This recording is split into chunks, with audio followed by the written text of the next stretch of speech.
Rosh Hashanah is, at its core, about the marking of time.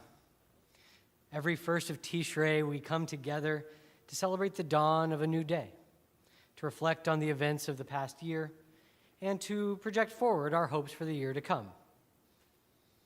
I've heard and read countless people speaking about how the normal ways of maintaining our sense of continuity and change, that is, time, have been altered since the very beginning of the pandemic by our quarantines, lockdowns, working from home, and inability to gather. Judaism, with its calendar of Shabbatot and other holidays, has been able to shine through this time fog with its own internal mode of time, which ultimately is precisely what we're celebrating today. As Reform Jews in particular, during Rosh Hashanah, we also think about what progress was made toward the Messianic era, a time when our work towards building a world based in universal love of the unified divine and humanity will progress to its full culmination. Reform Judaism itself, now often viewed as part of a wider umbrella of progressive Judaism, has always focused on this progress, not only on Rosh Hashanah, but as its overall essence. One of the leading thinkers of Reform Judaism in America early on, Rabbi Kaufman Kohler, once wrote, "Jewish ethics is autonomous because it insists on the divine spirit in man. Life is like a ladder on which man can rise from round to round to come ever nearer to God on high, who beckons him towards ever higher ideals and achievements. Man and humanity are thus given the potentiality of infinite progress in every direction." This modern form of understanding progress within time and history is a framework by which we use large events as markers in a ceaseless uphill climb. As Rabbi Kohler put it, progress is a climb up the rungs of a ladder. These rungs, whether they are positive or negative events, are viewed as culmination points to leaps forward in history, from the moon landing to the tragedy of the Challenger shuttle, from the fall of the Berlin Wall to 9/11.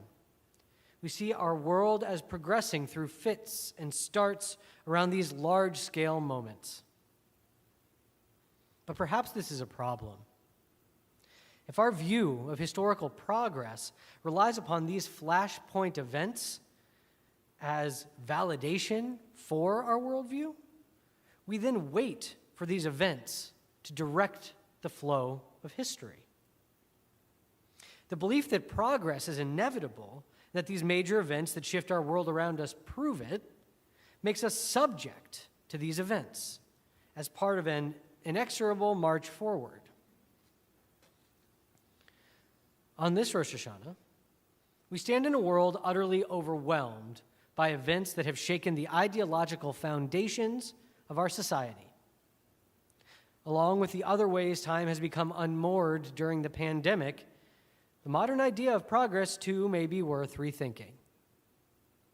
One of my favorite stories in the Talmud involves Rabbi Yehoshua ben Levi meeting the Messiah, the person who would bring about the redemption of the world.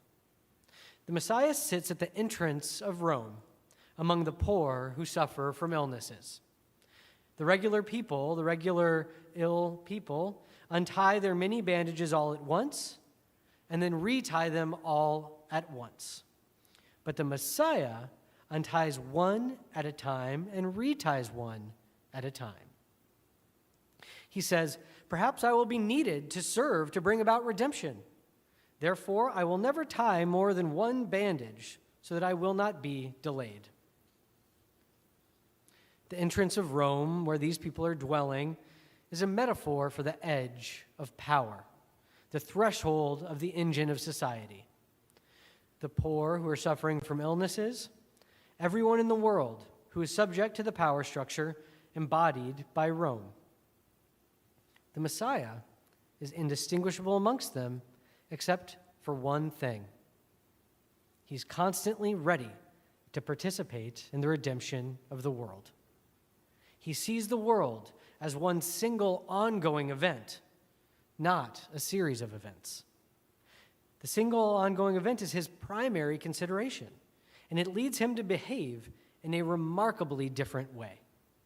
He's waiting for the moment of his call, but he knows that that moment could be any moment. The rest of the individuals at the entrance of Rome are almost never ready to act. They're consumed by fully unwrapping and then rewrapping their bandages. They're caught up in a rhythm that requires all of their attention and often leaves them completely vulnerable.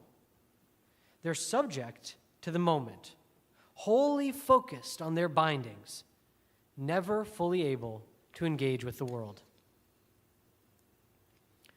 The story of Rabbi Yehoshua ben Levi and the Messiah displays the Messiah as always being ready. He's not left vulnerable by the tides of time, but instead slowly and concertedly wraps and unwraps each individual bandage so that he is always ready to participate in redemption. At the outset of this story, Rabbi Yehoshua approaches the Messiah and says, "Shalom, my master and teacher." The Messiah responds, "Shalom, son of Levi." The rabbi asks, "When will you redeem the world?"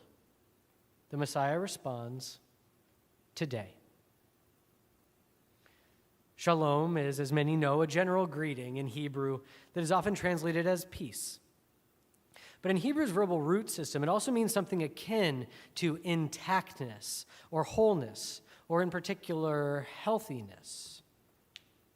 In the context of this story, it's striking that the ill Messiah, bandaging himself, is wished shalom, and then wishes shalom in return to the visibly healthy Rabbi Yehoshua. Further, the answer of today, which is resolved later in the story, has the Messiah referring to a line from a psalm which reads, "Today, if you listen to God's call," which, again, displays the Messiah's completely different view on time. He did not respond once economic growth reaches its destined peak, or once technology progresses far enough to reach a singularity. He responded, "Today." The Messiah sees the possibility for redemption, for shalom, in every moment for everyone. Today, for us even. How then do we switch our mindset to be closer to that of the Messiah? In her book, Staying with the Trouble, Donna Haraway provides an alternative way of looking at the world called sympoiesis. Writing, "Sympoiesis is a simple word. It means making with. Nothing makes itself. Nothing is really autopoetic or self-organizing. Sympoiesis is a word proper to complex, dynamic, responsive, situated, historical systems. It is a word for worlding with, in company." This is the mystery of the Messiah coming today. This is the mystery of shalom. This is the mystery of the binding and unbinding bandages. Everything relevant is happening now, together, connected in a symphonic cacophony, connected through sympoiesis. The progress we felt or foresaw happening, the orderly rungs of a ladder, the one-off events that defined eras, were illusions of limitation. Instead, the collective of all things happening together in the moment, today, is what matters, and is how we must view our relationship to the world and those we share it with. As the classical sage Rabbi Tarfon put it, the day is short, the work is plentiful, the laborers are indolent, the reward is great, and the master of the house is insistent. We're here for only a short time. And if we keep ourselves focused on here, now, together with the other laborers next to us, that is how we attain reward. And listen to the master of all's call today. We have been through the ringer the past few years, from global pandemic to global uprising, from disastrous climate alteration to a failed violent coup on the presidency. When I look back 10 years and consider what I thought the future held, I would have thought, just as Rabbi Kohler did, that infinite progress was possible. But today, it seems that this vision of progress only clouds my capacity to see the true nature of our reality. At each turn, so many people, including myself, have been strangely blindsided by the way in which our world has unfolded. Perhaps each of us were too busy looking at the chain of events as rungs of a ladder towards progress. Perhaps each of us were too busy unwrapping and rewrapping all of our bandages at once. To be able to look beyond progress towards the worlding of the world together in sympoiesis, here and now. Let us this Rosh Hashanah rethink what it means to be stepping into a new year, what the passage of time itself can bring us that is not related to unending growth or ceaseless accumulation. How can we instead act sympoetically to be with each other, to be with the other, to be with the world, as we all develop in unison together?